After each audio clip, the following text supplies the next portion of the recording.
आत्म विश्रांत तृप्तेन निरासेन गतार्तिना अंतर यदन भूयेत तत्कथम कस कथ्यते। आत्म विश्रांति तृप्तेन निराशेन गतार्तिना अंतर यदन भूयेत तत्कथम कस कथ्यते। आत्म विश्रांति तृप्तेन, आत्म विश्राम होने पर जो तृप्त है, जो अपने आत्मा में विश्राम करता है और विश्राम के कारण वो तृप्त हो गया है। जब मन में कोई हलचल नहीं तब कोई कष्ट नहीं, सारा कष्ट चित्त की हलचल है और वो हमारी भावुकता है। हम दृढ़ धैर्य पूर्वक रहें। अगर मन में विकार आए, घबराए ना, उससे उदासीन हो। शरीर में रोग आए, घबराए ना, उचित चिकित्सा औषध करें, धीरज रखें। बाहर से कोई ऊंचा नीचा कहा, घबराए ना, सह लें, प्रतिक्रिया न करें। जो काम धाम व्यवहार है धीरज से करें, सब हो जाएगा। कितने लोगों के विवाह शादी जब आया तो ऐसे लोग भावुक, बड़बड़ बड़बड़ बड़बड़ बड़बड़, लड़के बच्चे सबको गाली गुप्ता डांट, बिगड़ जाएगा, सब ऐसा हो जाएगा, क्या होगा, नक कटाई हो जाएगी, बाराती आएंगे तब क्या होगा, ये सब नालायक कर नहीं रहे हैं। और उनकी भावुकता थी और वो अपने साथियों को दुखी कर दिए, कोई फायदा नहीं हुआ, काम सब हो गया। ऐसे लोगों को भी देखा, विवाह शादी है, शांत हो जाएगा, सब हो जाएगा। सब करने वाले करते हैं, समझदारी से कह दिए काम हो गया, सब हो जाता है। कितने लोग 10 दिन के बाद ट्रेन पर बैठना है, आज इस घबरा रहे हैं, भीड़ तो नहीं हो जाएगी, घुस पाएंगे कि नहीं घुस पाएंगे, मार परेशान है। और जब गाड़ी आती है सब लोग गाड़ी बैठ लेते हैं, गाड़ी में न घुस पाए ऐसा चांस करीब करीब नहीं आता है। तो आदमी हलचल में पड़ जाता है। समझदारी का मतलब है कभी हलचल न मन में हो, धीरज रखो, सब हो जाएगा, रोग कट जाएगा। मन में विकार आए वो खत्म हो जाएंगे। कोई उल्टा पलटा कहा, वो कह करके शांत हो जाएगा। अपना सह लो, बस अपनी प्रतिक्रिया न करो। और जो काम करते हो सोच लो, समझ लो, आपस में बात कर लो और करो, सब हो जाएगा। जो हड़बड़ा करके कलह में पड़ जाते वो नुकसान है। कलह में न पड़ो, शांत रहो, सब हो जाएगा। जीवन के सभी कोणों पर ध्यान दो और सब में शांत और स्थिर रहो और विश्वास रखो, सब हो जाएगा, कुछ रुकेगा नहीं। आत्म विश्राम तृप्तस्य तृप्तेन, आत्म विश्रांति तृप्तेन, आत्म विश्रांति होने से जो तृप्त है, आत्मा में विश्रांति, हलचल नहीं और तृप्त है, निराशेन, भोगों की कोई आशा नहीं है। देखकर, सुनकर, भोग कर, जानकर चित्त का रोग हमने बटोरा है और कुछ हुआ फायदा नहीं हुआ है। आज तक जो देखे सुने भोगे पाए उससे रोग बटोरे हैं। और क्या हुआ है? विधाता ने हमें दुख दे दिया। विधाता कोई दुश्मन नहीं है, हमारे अज्ञान ने हमें दुख दे दिया। लोग ये नहीं सोचते हैं। विवेकवान निराशेन, निराश होने से तृप्त रहते हैं। कामना ही नहीं है कुछ भोग की, न देखने की इच्छा, न सुनने की इच्छा, न पाने की इच्छा, न भोगने की इच्छा, कुछ इच्छा नहीं, सदैव तृप्त। गत अर्तिना कष्ट, पीड़ा, मनोवेदना, कोई पीड़ा नहीं। अंतर यदनुभूयेत, अंतः यत अनुभूयेत, पदच्छेद हो जाएगा। अंतः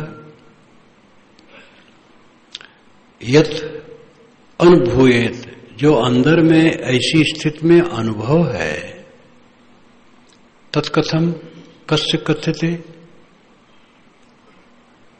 उसको कस्य किससे, कथम कैसे कहे, कथ्यते कथम कथ्यते कैसे कहे, कथम नाम कैसे। प्रयोग के अनुसार कथम के कई अर्थ हो जाते हैं।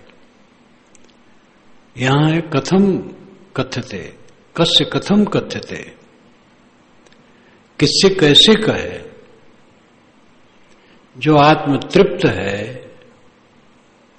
आत्म विश्राम में है, सारी आशा और कामना से मुक्त है, जिसके मन में पीड़ा नहीं है, वह अपने अनुभव को किससे और कैसे कहे। अनुभव कहा नहीं जा सकता है। जो कहा जाता है वो केवल शब्दों के द्वारा संकेत होता है। जो अंदर की शांति है वो शब्दों में कैसे आएगा। भीतर की शांति शब्दों में तो नहीं आएगी, इशारा होगा, संकेत होगा बस। जब आदमी वैसे स्वयं रहने लगेगा तब अनुभव होगा। जो भोगों की कामना छोड़ देता है, सम्मान की कामना छोड़ देता है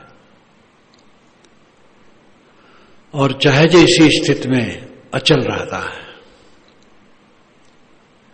जो अपने से विपरीत कहने वालों पर भी तनिक भर भी अमर्ष नहीं करता है और मन में गांठ नहीं बनाता है, निर्मल मन, निर्ग्रंथ मन, शीतल मन, अंतर यदनुभूयेत, अंतः यत अनुभूयेत, जो भीतर में इसका अनुभव होता है, तत्कथम कस्य कथ्यते, वो किससे कैसे कहे, वो कहा नहीं जा सकता है। कहा तो जाता है लेकिन वाणी में वो चीज थोड़े आएगी, इशारा होगा। इसलिए सभी साधक को इस दशा में रहना चाहिए। कोशिश करो, कोशिश करते करते ऐसी दशा बनती है, एक लागे किसी की नहीं बनती है। बड़े बड़े पूंजीपति मेहनत करते करते तब बड़े पूंजीपति हुए हैं। कोई भी काम करते करते होता है। मैंने पहली कविता बनाई है, गुरुवर तुम्हारी महिमा अनुपम अपार है, और ये बनाई जब अपने ननिहाल से एक संत के दर्शन के लिए जाता था। गोपिया गांव जहां ननिहाल था, तो मामा के 2-3 बच्चे, मैंने कहा सब चलो श्यामदास जी महाराज के दर्शन के लिए। नाना से पूछा तो मुस्कुराए हो। कई बार मैं कहा हूं नाना साहब बड़े भक्त, बड़े शांत, रामचरितमानस के तो कागभूषुंड, रोज पार्थिव पूजने वाले, सब समय राम राम कहने वाले, बड़े अच्छे थे। तो मैंने कहा कि मैं सुनता हूं पास के गांव में श्यामदास जी महाराज हैं। तो मुस्कुराए कहे हाँ हैं, विनम्र है, मीठे हैं, आचरण ठीक नहीं है। एक युवती गांव की वो ही रहती थी, देखा वहां सुंदरी सुंदरी थी, युवती थी, लेकिन मैंने सोचा वो है जाने, संत हैं, चलूंगा। चला तो रास्ते में मुझे एक कविता फुरी, गुरुवर तुम्हारी महिमा अनुपम अपार है। तो कागज और पेंसिल थी, उस समय डाट पेन नहीं होता था। तो एक मेड़ पर बैठ गया और मम्मी जात भाइयों को कहा कि अलग अलग बैठ जाओ, हमसे बोलो ना। वहीं लिख डाला। तब उठ करके गया तो सचमुच में श्यामदास जी बहुत मधुर थे, मस्त शरीर, उस समय 40-45 के, गोरे गोरे और बड़े शीलवान, बड़े अच्छे। वो उनकी बड़ी कमजोरी थी, वो जाने उससे हमसे क्या मतलब रहा। बातचीत बहुत बढ़िया किए। पारक सिद्धांत में मैं तब रम रहा था। पहली कविता यह है, ये मुझे क्या पता था इतना सब लिखूंगा, करते करते होता है। साधक घबराए ना, काम वासना मन में उठ सकती है, हटा दो, हट जाएगी। फिर ऐसा समय आएगा कामों में कुछ भी नहीं रहेगा, बिल्कुल निर्मल, एकदम निर्मल। करते करते होता है, कोई घबराओ ना। क्रोध का वेग आता है, अहंकार का वेग आता है, घबराओ ना, उसको धत भुला दो, हटा दो। धीरे धीरे वो ठंडा हो जाएगा। सारे मानसिक विकारों पर विजयी होने में समर्थ हो, विनम्रता पूर्वक लगे रहो, चालाकी मन की न करो। अकेले में एकांत में भी मन इंद्रियों की गुदगुदी में न पड़ो, और कोई ऐसा काम न करो जो साधना के विरुद्ध है। बिल्कुल दृढ़ रहो, आगे बढ़ते चलो, लाभ होगा और पूरा लाभ होगा। आत्म विश्रांति तृप्तेना निराशेन गतार्तिना अंतर यदनु भूयेत तत्कथम कस्य कथ्यते। जो तृप्त है, दुनिया की कामनाओं से रहित है, मानसिक पीड़ा से रहित है, ऐसा आत्म विश्राम पा जाने वाला अपने अंदर की अनुभूति किससे कैसे कहे। स्वयं इस अवस्था में पहुंचो। सुप्तो न सुसुप्तो च स्वप्ने सहितो न च जागरे न जागर्ति धीरस तृप्त पदे पदे। सुप्तो अपि न सुसुप्तो, ज्ञानी पुरुष सोता है लेकिन नहीं सोता है। नहीं कैसे सोता है? सोता तो है, लेकिन वो सोता नहीं है, बेभान नहीं है।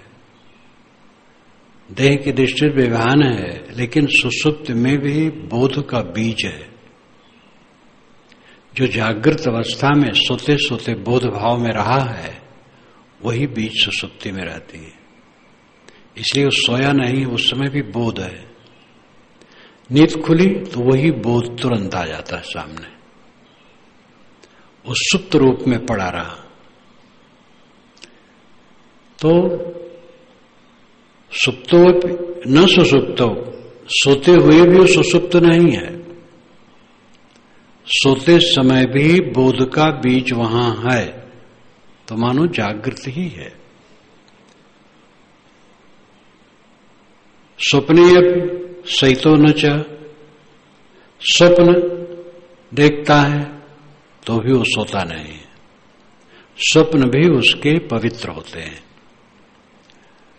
जो बोध के प्रभाव हैं स्वप्न में भी रहते हैं। जागरे अपना जागृत, जब जागता है तब वो जागता नहीं है। जागृत अवस्था में जो मनोविकार मन में उठते हैं उसके मन में विकार नहीं उठते। इसलिए जागते हुए मानो जागृत के प्रपंच में नहीं है। जो जागृत का प्रपंच है, मनोविकार आते रहते हैं, वो उसको नहीं आता है। इसलिए जागते हुए भी वो नहीं जागता है। धीरस तृप्त पदे पदे, धीर तृप्त पदे पदे, धीरवान पुरुष पद पद पर तृप्त है।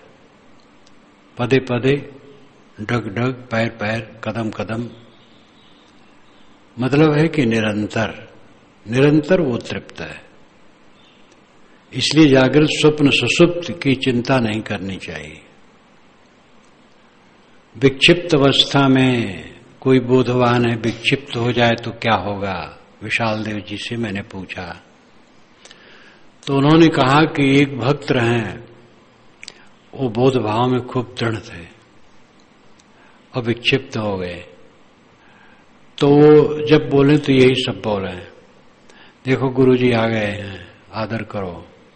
लोग कहें गुरुजी नहीं आए, कहे आए हैं, दरवाजे पे बैठे हैं और कोई नहीं आ रहा, लेकिन गुरुजी आ। मैं चेतन हूं, मैं देह नहीं हूं। इस प्रकार वो बोध की बात तब भी करते रहते थे। तो उन्होंने कहा कि इसकी चिंता ही नहीं करनी चाहिए, क्या होगा, पागलपन होगा, क्या होगा, कुछ चिंता नहीं करनी चाहिए। वर्तमान में अपना खास काम है बोध में दृढ़ होना, और जो बोध में दृढ़ है वर्तमान में उसका सब ठीक है। एक भिक्षु बुद्ध का रहे तो अकेले में रहे, वो सब साधुओं से अलग, बातचीत नहीं करे और विचित्र रहे। तो एक दूसरे भिक्षु ने तथागत से कहा, तो उन्होंने कहा अच्छा, उसको बुलाया, कहा तुम ऐसा करते हो? कहा हाँ। क्यों करते हो? एकांत रहता हूं। उन्होंने कहा एकांत का अर्थ क्या है? एकांत का अर्थ है भूत भविष्य में न रहना। जो बीती हुई बातें हैं अगर उसको सोचते हो, समय बर्बाद करते हो, सब मरी है, और भविष्य की कल्पनाएं करते हो, वो बेकार है, सपने के समान, कुछ मतलब नहीं।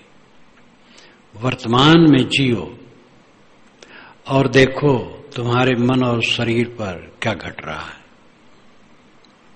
वर्तमान में अपने मन और शरीर को देखो, शरीर में क्या हरकत हो रही, मन में क्या हरकत हो रही है, इसको देखो और देख करके सावधान हो। ये एकांत है। भूत भविष्य की कल्पना छोड़ करके वर्तमान में जागृत होके जीना, ये एकांत है। खाली तुम सबसे अलग हो करके बैठे हो, किसी से बोलते नहीं हो, ये एकांत नहीं है। इस चीज को समझो। बहुत बढ़िया बात उन्होंने कही। इसीलिए उनके मार्ग को मध्यम मार्ग कहा जाता है। कबीर साहब का भी मध्यम मार्ग है। वो प्रपंच में डूबना रोकते हैं, लेकिन कर्मशील रहना कहते हैं।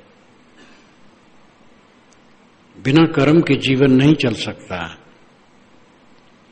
और अनासक्त होकर के कर्म करना ही रास्ता है। और समझे की गति एक है, जो सदगुरु ने कहा है वो बात बार-बार आ जाती है। वेद के ऋषि, वेदों में ज्यादा खाने पीने मौज मस्ती की बात खूब है, लेकिन उसमें भी ज्ञान की रेखाएं अध्यात्म की। शुक्ल यजुर्वेद तो 39 अध्याय कर्म कांड से भरा है। बीच में शिव संकल्प 6 मंत्रों में बहुत बढ़िया है, और बीच बीच में थोड़ी मोड़ी बातें हैं, लेकिन 39 अध्याय एकदम घोर कर्म कांड। 40वां अध्याय 18 मंत्रों का वो अध्यात्म का है। और ईशावास्यम इदम सर्वम शुरू में कहा गया, ईशावास्यम इदम सर्वम यत्किंच जगत्याम जगत तेन त्यक्तेन भुंजीथा मा गद्ध कससित धनम। ईशा वास्यम इदम सर्वम, ये सब में ईशा वास्यम बसाने योग्य है। यत्किंच, जो कुछ भी, जगत्याम जगत, जगत में जगत है, सब में ईशा बसाने योग्य है। मान लेना चाहिए सब में बसा हुआ है। तेन त्यक्तेन भुंजीथा, उनका उपभोग करो त्याग पूर्वक। खाओ पियो, शरीर निर्वाह लो दुनिया की चीजों से, लेकिन अनासक्त होकर। मां गृद्ध, लोभ न करो। गृद्ध लोभ, मां गृद्ध, लोभ न करो। कससित धनम, धन किसका है? बहुत बढ़िया उपदेश है। तब आगे कहते कुर्वन्नैव कर्माणि यजीच्छेतम समाह एवं तो ही नाने थे तो अस्तना कर्म लिप्यते नरे। कर्म करते हुए पूरा जीवन जीने की इच्छा रखो, निकम्मे न रहो, कर्मशील लो। लेकिन न कर्म लिप्यते नरे, नर कर्म में लिपायमान न हो। एवं तो ही नाने थे तो अस्त, यही तुम्हारे लिए रास्ता है और कोई रास्ता नहीं। ये इतनी पत्थर और लोह की लकीर है कि कोई नहीं काट सकता है। कर्म करते हुए पूरा जीवन जीने की इच्छा रखो, निकम्मे न रहो, लेकिन कर्म में लिपायमान न रहो। यही तुम्हारे लिए रास्ता है, दूसरा रास्ता है ही नहीं। कर्म न करो कैसे बनेगा? देह से नहीं करोगे मन तो खुड़बुड़ाएगा ही, इसलिए कर्म करो। कर्म में उज्ज्वलता है, सेवा है, अपना भी स्वार्थ है, अदलो बदलो की दुनिया है। दूसरे लोग हमारे लिए करते, हमें भी करना चाहिए, इसलिए कर्म करो। लेकिन न कर्म लिप्यते नरे, नर कर्म में लिपायमान न हो, आसक्त न हो, रागवान न हो, द्वेषवान न हो, चित्त विक्षुब्ध न हो, निर्मल, निर्मलता पूर्वक करो। ऐसा पुरुष सुप्तोप न सुसुप्तो च स्वप्ने अप शयितो न च, वो सोते हुए नहीं सोता है, सपना देखते हुए नहीं सोता है, जागते हुए नहीं जागता है। इन अवस्थाओं के विकारों से वो बिल्कुल परे है, सब समय बोध में है। धीर तृप्त पदे पदे, पद पद पर वो तृप्त है। जिधर चलता फिरता है, कुछ करता है, सब समय आत्म संतुष्ट, खीज उद्वेग से रहित, सब समय धीरवान। ज्ञः सचिंतो निश्चिंत, सेन्द्रियो निरिंद्रिय, सुबुद्ध निर्बुद्धि, साहंकारो नाहंकृति। ज्ञः, ज्ञ नाम ज्ञानी, ज्ञानी के लिए एक अक्षर ज्ञ विसर्ग सहित। ज्ञ सचिंतो अपि निश्चिंत, ज्ञानी चिंता युक्त होते हुए भी निश्चिंत होता है। सचिंत है लेकिन निश्चिंत है। सचिंत का मतलब है किसी काम के लिए सोचना। जीवन में तो सबकी समस्या भी आती है और स्थितियां आती हैं, तो वह उसके लिए सोचता है क्या करना चाहिए, सोच करके समाधान निकालता है, उसमें क्षुब्ध नहीं होता है। ये सब सपना की तरह बीतता चला जाता है, कुछ दम है इसमें, वो क्षुब्ध नहीं होता है, कुछ रहेगा नहीं, कुछ रहेगा नहीं। इसलिए वो ये सबसे ऊपर होता है, किंतु सोचता है कैसे करना चाहिए, और विवेक से वो काम करता, घबराता नहीं है। इसलिए वो चिंता करते हुए निश्चिंत रहता है। सचिंत है लेकिन निश्चिंत है, सावधान है, जागरूक है, उस पर सोचता है और समाधान करने के लिए चेष्टा करता है, लेकिन निश्चिंत है। सचिंतोपि निश्चिंत, सेन्द्रियोपि निरिंद्रिय, वो इंद्रियों के सहित है लेकिन निरिंद्रिय है। देह उसके साथ है, इंद्रियां हैं, लेकिन वो सदैव स्वरूप भाव में रहता है। देह में रहते हुए भी विदेह भाव में रहता है। दूसरे ही जानते हैं कि देहधारी है, देहधारी है भी, लेकिन वो सदैव स्वरूप भाव में रहता है। इसलिए सेन्द्रियो निरिंद्रिय, सेन्द्रिय अब निरिंद्रिय, इंद्रिय युक्त होते हुए इंद्रिय रहित है। सुबुद्ध निर्बुद्धि, ये लाओज्जे की तरह कहने वाला है भी महापुरुष है। सुबुद्धिरपि, सुबुद्धि अपि, सुबुद्धि उसके पास होते हुए निर्बुद्धि हो, उसके पास सुबुद्धि है, अच्छी बुद्धि है, इसलिए सब उसकी सोच, उसकी क्रियाएं सब बढ़िया है, क्योंकि सुबुद्धिमान है। लेकिन इसके साथ साथ वो निर्बुद्धि है, बुद्धिहीन है, बुद्धि तर्क युक्त है। समाधि में तर्क नहीं है, शांति में तर्क नहीं है, वो तर्क रहित हो जाता है। इस पर मुझे इंदल गोटिया की याद आती है। जब मैं 56-57 में, 56 होगा 57 के बीच में, 56 का आखिर होता था, अकेले चीरी बगला में साथ के साधुओं को दर्रा में छोड़ दिया था और बता दिया था लोगों को, और अकेले चला गया था, अकेले वहीं रहता था, कुछ बनाता नहीं था। दर्रा से जलपान एक बार जाता था और चिवरी से भी कोई कुछ ला देते थे, कोई दूध कभी ला दिया, कोई नारियल ला दिया, कहीं कुछ ला दिया, फल ला दिया, ऐसे खा लेता था, पड़ा रहता था। तो इंदल गोटिया एक दिन आए और उनके समधि शाहवाड़ा के, वो भी उन्हीं के समान दिग्गज थे और कट्टर पार की थे। दोनों आए मिलने के लिए। वो तो प्रथम हमसे मिले, इंदल गोटिया तो सुपरिचित ही थे। तो बातचीत करते करते कहते हैं, वहां तर्क ही समाप्त हो जाता है। इंदल गोटिया ने कहा, उस अवस्था में तर्क ही समाप्त हो जाता है। मैं उस समय बहुत कम बोलता था, बहुत कम। पहला शब्द उनके मुख से तर्क समाप्त हो जाता, उनसे सुना था उस समय। तर्क ही समाप्त हो जाता है। जब मन में गहरी शांति आई, वहां तर्क कहां, बुद्धि कहां। इसलिए सुबुद्ध निर्बुद्धि, सुबुद्धिमान होते हुए वो निर्बुद्धि होता है। बुद्धि का काम समाप्त। समाधि में बुद्धि की जरूरत नहीं है, तर्क की जरूरत नहीं, खोजबीन की उहापोह की जरूरत नहीं है। सुबुद्ध निर्बुद्धि, सहंकारो अनहंकृति,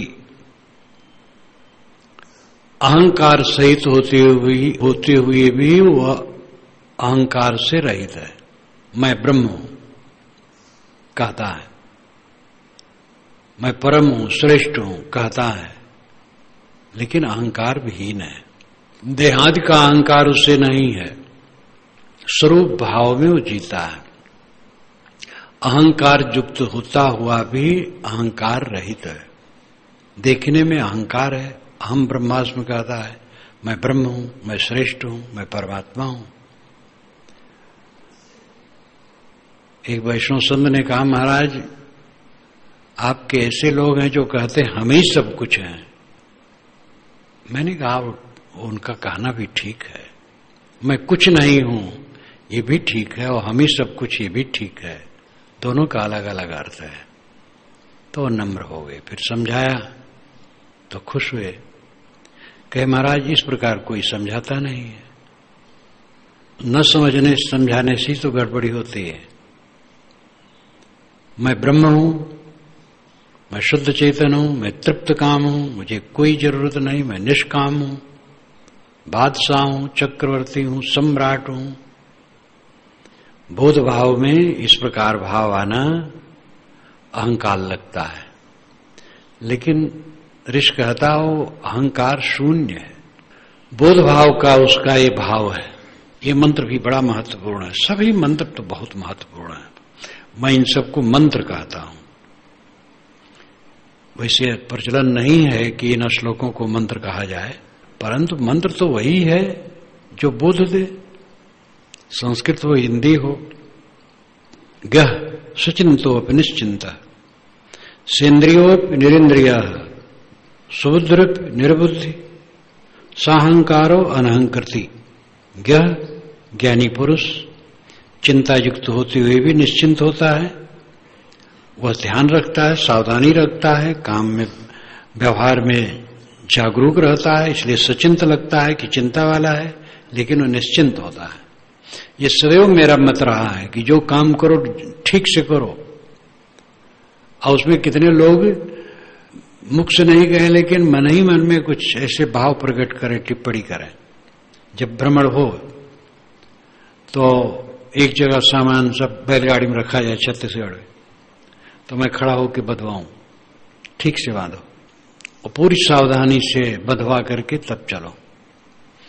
कितने लोग सोचो शायद ज्यादा बेकार में सोचते हैं, मुख से तो नहीं कहें लेकिन इशारा लगे। तो मैं कहूं समय समय से पहले सोचना अच्छा है। पहले ठीक से काम कर दिया गया और फिर कोई सामान गिर गया तो होता भाई कि हमने सावधानी तो की थी, अब पहले ही ढील ढालो तो चिंता होगी। ताला लगा करके जाओ तो अपना काम कर लिया, अब कोई ताला तोड़ दिया तो तोड़ दिया, वो हमारे बस के बाहर है।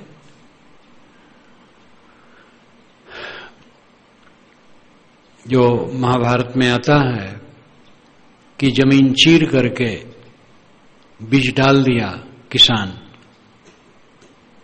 और अपना कर्तव्य कर दिया, पानी नहीं बरसा, वर्षा का अनुग्रह नहीं हुआ, तो उसको संतोष होता आखिर करें क्या, सब लोग जो किए मैं भी किया, अब नहीं हो रहा है तो नहीं हो रहा है, पानी नहीं बरस रहा है, लेकिन वो बीज नहीं डालता तब उसका दोष था।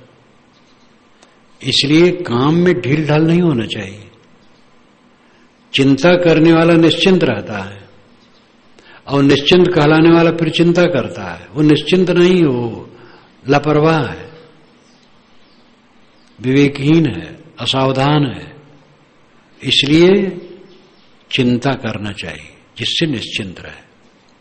जो काम करना है पूरी जागरूकता के साथ तत्पर होकर के करो। तो गह सचिंतोप निश्चिंता सेन्द्रियोप निरिंद्रिया सुबुद्धिप निर्बुद्धि। सुबुद्धिमान है लेकिन तर्क से परे परम शांत अवस्था में पहुंच जाता है और आत्मज्ञान के अहंकार में लगता है, लेकिन वो अहंकार शून्य है। न सुखी न चावा दुखी न विरक्तो न संगवान न मुमुक्षुर्वा मुक्तो न किंचित न अकिंचन। न सुखी न चावा दुखी न विरक्तो न संगवान न मुमुक्षुर्न वा मुक्तो न किंचन न अकिंचन। कल्याण प्राप्त पुरुष न सुखी होता है न दुखी होता है, न विरक्त होता है न आसक्त होता है, न मुमुक्ष होता है न मुक्त होता है, न किंचित होता है न अकिंचित होता है। वो सुखी इसलिए नहीं होता है क्योंकि उसे किसी उपलब्धि में हर्ष नहीं है। लौकिक उपलब्धि में हर्ष आए ही नहीं तो सुखी होने की बातें नहीं। और उपलब्धि चली गई तो दुखी होने की बात नहीं, क्योंकि वो उपलब्धि की इच्छा ही नहीं है। जो लौकिक अनुभव है उससे वो ऊपर की बात है। आदमी को कुछ मिले तो हर्ष होता है और छूट जाए तो शोक होता है। ज्ञानी वह है कि लौकिक उपलब्धि में हर्षित न हो। जो उपलब्धि हुई ही चली जाएगी, रुकेगी नहीं। किसी का कुछ रुकता नहीं। सारी उपलब्धियों का आधार शरीर है और शरीर लुप्त हो जाता है, क्षण क्षण लुप्त होता है। सबका शरीर गलता है। ये बच्चों को लोग आशीर्वाद देते हैं, बेटा जवान हो जाओ, लेकिन जवान होकर के वही बूढ़े हो जाते हैं। संत लाओ जी ने कहा है कि जब समृद्धि होती है तब चलने का समय आ जाता है। जब पेड़ मजबूत होता है तब काटने का समय आ जाता है। मनुष्य के जीवन में समृद्धि उत्तर अवस्था में होती है। कोई कमाता है तो धीरे धीरे संपन्न होता है, और जब उतार का समय आता है तब उसकी संपन्नता की स्थिति आती है, और फिर कुछ दिन में मरने का समय आ जाता है। तो ये सब संसार को जो निरंतर देखता है वो क्या हर्ष करेगा? देखता कौन नहीं, सब तो देखते हैं, लेकिन सब देख कहां पाते हैं? बूढ़े हैं और झगड़ा करते हैं। किस लिए झगड़ा करते हैं? दुनिया की चीजों को लेकर के तो झगड़ा है। बूढ़े हैं और झगड़ा करते हैं, कला करते हैं, बाताकुही करते हैं। कहां देखते हैं? देखने वाला शांत हो जाता है। जो शांत नहीं वो देख नहीं रहा है। बकबक क्यों? किस लिए? किस चीज के लिए? वो चीज रहेगी ही नहीं। इसलिए देखने वाला, जानने वाला, समझने वाला या ज्ञानी जो कहो वह है जिसके मन का कला खत्म हो गया है। बाकी चाहे जितना ज्ञानी हो, ये झगड़ा करने वाले ज्ञानी नहीं, दुखी होने वाले ज्ञानी नहीं। जो दुखी होता है ज्ञानी कैसा है? ऋषि कहते हैं न सुखी न सुखो न सुखी न चा वह दुखी। न वो सुखी होता है न दुखी होता है। सांसारिक उपलब्धियों के लिए उसके मन में कोई लालसा ही नहीं है, तो उसके आ जाने पर वो सुखी क्या होगा? और ना आए तो दुखी क्यों होगा? या आकर के चली जाए तो दुखी क्यों होगा? सम रहता है। यही जीवन की ऊंचाई है। समता में पहुंच जाना जीवन की ऊंचाई है।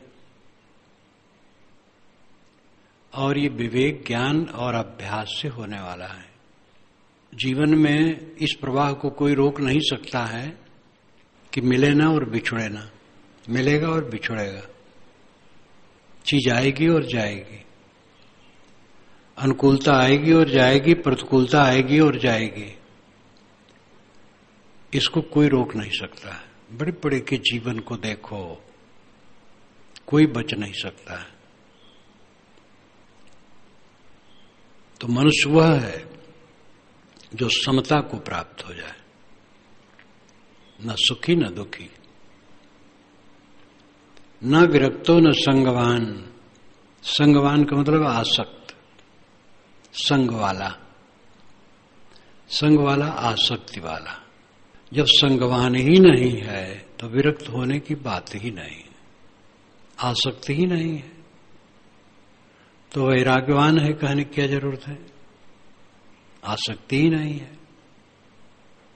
इसलिए वैरागवान होने के लेबल लगाने की कोई जरूरत नहीं। समय हो, न मोक्ष न वो मुक्त हो, वह मुमुक्ष नहीं है, मोक्ष की इच्छा वाला नहीं है, और न मुक्त है, क्योंकि बंधन ही नहीं है। उस ऊंचाई पर पहुंचा है, मुमुक्ष होना और मुक्ति पाना उसको नहीं है, वो तो सब समय मुक्त ही है। न किंचन न च अकिंचन, न उसके साथ कुछ है और न नहीं कुछ है, सब धो पोंछ करके साफ, निरांत, शांत। इस चीज को देख लो, आस पड़ोस में, घर में या पास पड़ोस में कोई मर गया हो तो कल्पना करो, उसका कुछ है और कुछ नहीं है, कुछ भी नहीं है, न कुछ है न कुछ नहीं है, सब समाप्त है। यद्यपि संसारी दशा है मर जाना, लेकिन उसका कुछ है। अब अस्थाना जी का कुछ है, प्रीतम नगर कॉलोनी में अस्थाना जी का कुछ नहीं। इस चीज को जो पहले समझता है और उसकी धारणा हो जाती, चरितार्थता, तो वो दशा आ जाती है। वो प्रपंच शून्य को देखता है, प्रपंच शून्य, कोई क्लेश नहीं। विक्षेपो न विक्षिप्त समाधो न समाधिमान, जाड्डे अपना जड़ो धन्य पंडिते पांडित्ये अपि न पंडित, विक्षेपे अपि न विक्षिप्त समाधो न समाधिमान, जाड्डे अपि न जड़ो धन्य पांडित्ये अपि न पंडितः। वह विक्षिप्त दिखता हुआ विक्षिप्त नहीं है,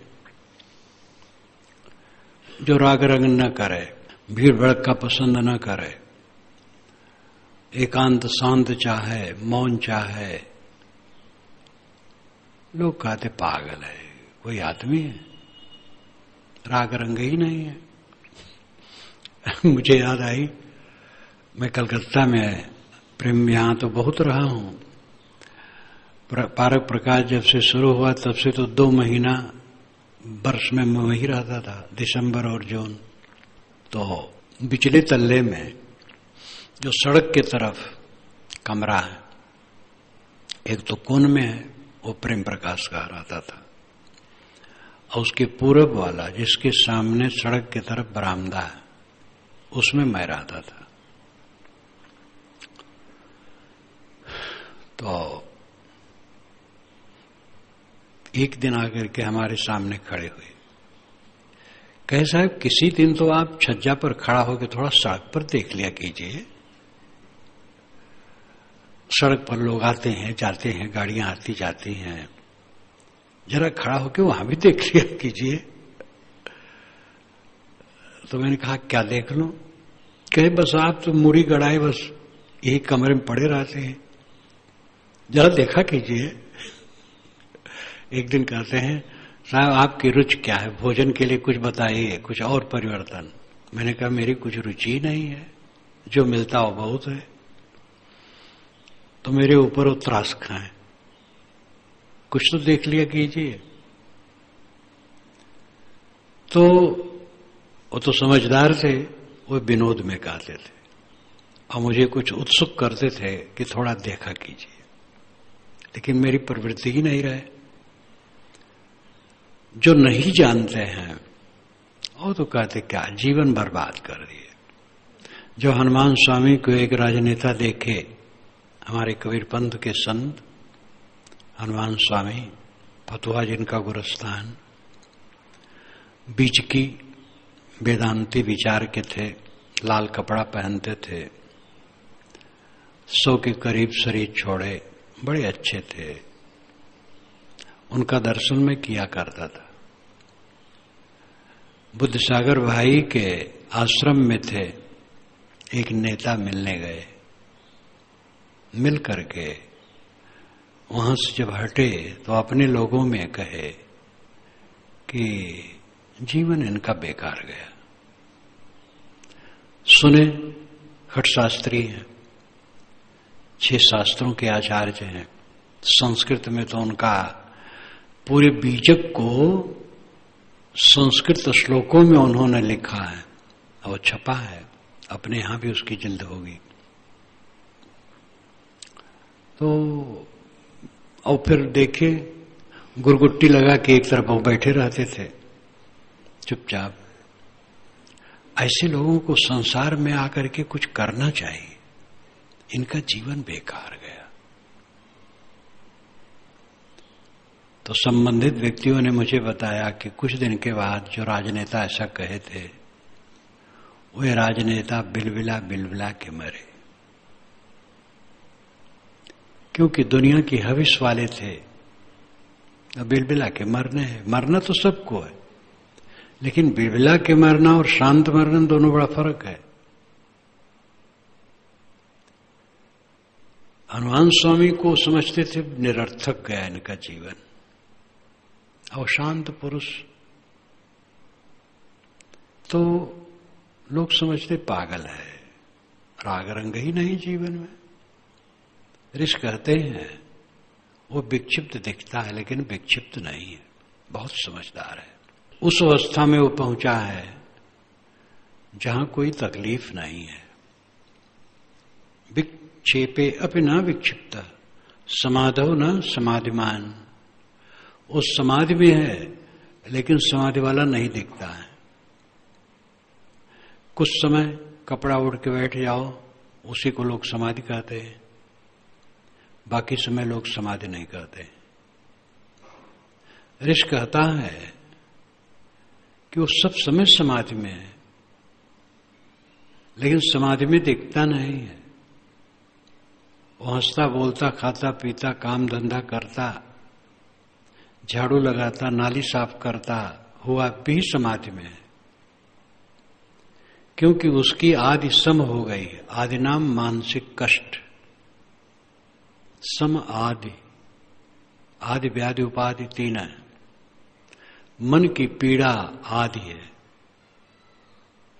शरीर की पीड़ा व्याधि है, और बाहरी प्राणी पदार्थों से द्वंद्व उपाधि है। समाधि, जिसकी मानसिक पीड़ा शांत हो गई वो उसकी समाधि है। जिसके मन में पीड़ा है ही नहीं, संताप है ही नहीं, सब समय समाधि है, लेकिन समाधि में दिखता नहीं। हर समय समाधि में कहां ज्ञानी दिखता है। तो समाधो न समाधिमान, जाड्डे अपना जड़ो धन्य। वह मूर्ख है लेकिन मूर्ख नहीं है। मुक्त आत्मा पुरुष कितने हैं जो दुनिया के व्यवहार को नहीं जानते हैं। न मालूम कितना ज्ञान विज्ञान फैला है, उनको कुछ पता नहीं, लेकिन वो जड़ नहीं है। वो ऐसा ज्ञानी है जहां से सारे दुखों का अंत है। सारे जीवों की क्या पिपासा है? परम सुख, दुख का अंत। और जीवन भर हाथ पैर मारते मारते सब दुखी रहते हैं, क्योंकि दिशाएं उल्टी हैं। उस ज्ञानी की दिशा सीधी होती है, दुखहीन होता है। इसलिए वो मूर्ख होते हुए मूर्ख नहीं है। दुनियावी ज्ञानों से रहित होने पर भी वह अज्ञानी नहीं है। पांडित्य अपना पंडिता, उसमें पांडित्य है लेकिन पंडित नहीं है। पांडित्य का अभिप्राय है विवेकवती बुद्धि संपन्न होना। जिसमें विवेकवती बुद्धि हो पंडित है, लेकिन वो पत्राधारी पंडित नहीं है। शायद श्लोक कोई शुद्ध न बोल पावे, पढ़ भी न पावे, शास्त्रों के विषय में कुछ व्याख्यान न दे पावे, लेकिन महापंडित है। उसी मनुष्य की शोभा है, उसी मनुष्य के जीवन की सफलता है जिसके मन से दुख निकल गया। अब दुख नहीं है। दुख तो हम खरीदते हैं अपनी मूर्खता से। जिस समय हम दुखी होते हैं, वज्र मूर्ख हैं। ज्ञानी वह है जो दुखी नहीं होता है। इस दुनिया में रह करके दुखी होने की जरूरत है जहां की कुछ ठिकाना नहीं है। किस लिए दुखी हो? पांडित्य अपने पंडिता मुक्तो यथा स्थित स्वस्थ कृत कर्तव्य निर्वृत सम सर्वत्र वैतृष्णात्म अस्मृत कृतम कृतम मुक्तो यथा स्थित स्वस्थ। वह सब समय मुक्त है और यथा स्थित स्वस्थ है। मुक्त का मतलब छुटा हुआ, सारे बंधन जिसके कटे हैं, कोई खिंचाव कहीं नहीं है। न कुछ देखने की इच्छा है, न सुनने की इच्छा है, न पाने की इच्छा है, कुछ भी इच्छा नहीं। यथा स्थित स्वस्थ। यथा स्थित स्वस्थ का मतलब है जिस किसी अवस्था में प्रसन्न, पीड़ा रहित। स्वस्थ का मतलब है अपने आप में विश्रांत, स्वस्थ, स्व में स्थित, अपने आप में संतुलित, शांत। यथा स्थित स्वस्थ, जैसी भी स्थित हो स्वस्थ। कीचड़ में है, सूखी जमीन में है, गर्मी में है, ठंडी में है, वर्षा में है, वातानुकूलित कक्ष में है, पेड़ के नीचे है, सब समय उसका मन शांत है। निंदा हो रही है, गाली लोग दे रहे हैं, प्रशंसा कर रहे हैं, आरती उतार रहे हैं, दोनों में समय। यथा स्थित स्वस्थ। यथा स्थित, जो भी स्थित हो, सब में स्वस्थ, सब में शांत। कृत कर्तव्य निर्वृत। कृत कर्तव्य, करने योग काम को कर लिया, निर्वृत हो गया। जो करना था उसने कर लिया है। करना क्या था? सुखी हो जाना। और सुखी है हर समय, दुखी नहीं है, संताप रहित है। इसलिए कृत कर्तव्य निर्वृत है। कृत कर्तव्य से मुक्त हो गया। जो करना था वो कर चुका है। सब कुछ किया और मन का संताप न गया तो क्या किया? और मन का संताप मिट गया, मन की पीड़ा मिट गई, मन का खिंचाव मिट गया, तो अब क्या करना बाकी रहा? अब तो बस इतने है, शरीर का निर्वाह करना, उसके लिए काम धंधा करना, साथ ही सहयोगिक सेवा करना, जो अपनी योग्यता हो उससे सेवा करना, ये सहज कर्तव्य है। उद्देश्य अब नहीं रहा, उद्देश्य पूरा हो गया है। जो सामने एक उद्देश्य रख करके आदमी करता, वो अब कुछ भी नहीं रहा, उद्देश्यहीन हो गया। लाओत्से ने भी इसको कहा है, उसका उद्देश्य नहीं रहा, क्योंकि उद्देश्य पूरा हो गया है। दुख निवृत्त हो गया है, चित्त पीड़ा रहित तो हो गया है। अब सहज कर्म है, साथ बरात में हैं, दूसरे की सेवा हो जाए, दूसरे से हमारी सेवा होती है, जो हमारी योग्यता है उससे हम कुछ करते रहे, बस इतने बार है। और कोई लक्ष्य नहीं रह गया, मंजिल को पा गया है। दुखहीन मन हर समय बना है, कृत कर्तव्य निर्वृत, कृत कर्तव्य से निवृत्त है। कृत कर्तव्य से निवृत्त का अर्थ ये भी होता है कि जो कुछ किया है उसके लिए कोई उद्वेग नहीं है। कुछ किया है तो ये बताना कि मैं इतना किया हूं, उतना किया हूं, उतना किया हूं, मैं इतना योग्य हूं, ये उसकी कोई इच्छा नहीं। उसके अहंकार उद्वेग से रहित है। सहज कर्तव्य कर दिया, उसकी अहंता क्या। समः सर्वत्र वै तृष्णात्। समः सब समय सम है। सम का मतलब उद्वेग शून्य, शांत। सर्वत्र वै तृष्णा, सर्वत्र वै तृष्णात्, सब तरफ से तृष्णा से रहित है। कुछ तृष्णा नहीं, खाने की तृष्णा नहीं है, पहनने की तृष्णा नहीं, पाने की तृष्णा नहीं, देखने की तृष्णा नहीं है। सहज जीवन गुजर के लिए खा लिया, पी लिया, पहन लिया। सामने जो नजर पड़ती है वो देखना पड़ता ही है, नहीं कुछ अबला आशा नहीं, कोई तृष्णा नहीं है। समः सर्वत्र वै तृष्णात् न अस्मरत अकृतम कृतम। वो अकृतम और कृतम का स्मरण नहीं करता है। क्या कर पाया, क्या नहीं कर पाया, ये नहीं सोचता है। मैं इतना कर पाया, इतना नहीं कर पाया, ये द्वंद्व उसके मन में नहीं है। जो करना था कर लिया, अब सहज कर्तव्य है वो कर रहा है। जो हो गया हो गया, उसके लिए कोई पश्चाताप नहीं, कोई द्वंद्व नहीं, कोई दुख नहीं। मुक्त यथा स्थित स्वस्थ। मुक्त का लक्षण है, छुटे हुए का लक्षण है यथा स्थित में स्वस्थ हो। समता ही ज्ञान का फल है। राग द्वेष न करना। किससे अपने को जोड़ूं और किससे तोड़ूं, कौन अपना कौन पराया है। सब तो अपने हैं, कोई अपना नहीं है। इसलिए राग द्वेष न होना, सुख दुख में आंदोलित न होना, प्रिय प्रिय के प्रति ममता और वैर न होना, सभी स्थितियों में समान भाव रखना, ये ज्ञान का फल है। सम सब समय स्वस्थ चित्त, कृत कर्तव्य से निवृत्त और सब तरफ से तृष्णा से शून्य।